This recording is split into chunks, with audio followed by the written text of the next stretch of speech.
ఆర్టిస్ట్‌గా, యాక్టర్‌గా మనందరికీ బాగా సుపరిచితం 'భరణి' గారు. హౌస్‌లో ఒక ఫాదర్ ఫిగర్ ఉంటే ఏ విధంగా ఉంటుంది అని మాత్రం చాలా బ్యాలెన్సింగ్‌గా, కంట్రోల్‌గా చాలా బాగా ఆట తీరు ఉండింది. అండ్ ఫస్ట్ ఆయన్ని ఎలిమినేట్ చేసినప్పుడు మళ్ళీ తిరిగొస్తారని ఎవరు అనుకోలేదు. కానీ సడెన్‌గా ఆయన మళ్ళీ తిరిగొచ్చారు. ఆయన ఆట తీరు బావుంది. మాట తీరు బావుంది. And especially 'Tanuja' and 'Bharani' గారి కాంబినేషన్ చాలా మంది ఒక డాటర్, ఫాదర్ మధ్య ఉన్నటువంటి రిలేషన్ ఎవరైతే లవ్ చేస్తారో, ఎమోషనల్‌గా కనెక్ట్ అవుతారో వాళ్ళందరూ బాగా కనెక్ట్ అయ్యారు.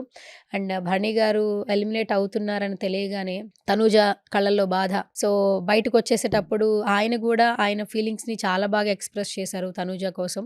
అండ్ తను బయటకొచ్చే మూమెంట్‌లో తను 'భరణి' గారు వస్తుంటే తనూజ అంటే కాళ్ళ మీద పడి బ్లెస్సింగ్ తీసుకొని మరి అంటే ఓకే. నెక్స్ట్ వచ్చేస్తుందని తెలుసు. బట్ కానీ తన లవ్‌నైతే చాలా బాగా ఎక్స్‌ప్రెస్ చేసింది. కొంతమందేంటంటే అది కూడా ట్రోల్ చేశారు. చిన్న పిల్లగా క్యూట్‌గా మాట్లాడుతూ నాన్న, నాన్న, నాన్న అంటూ ఎంతసేపు వినడానికి చిరాగ్గా ఉంది అన్న వాళ్ళు గూడా ఉన్నారు. కానీ ఒక్కసారి ఈ ఎండ్ ఫ్రేమ్ నిన్న ఏదైతే ఎపిసోడ్‌లో జరిగిందో ఆయన బయటకొచ్చేసేటప్పుడు తనూజ అలాగే భరణి గారిని చూస్తుంటే చాలా ఎమోషనల్‌గా అనిపిచ్చింది. చాలా మంచిగా అనిపిచ్చింది.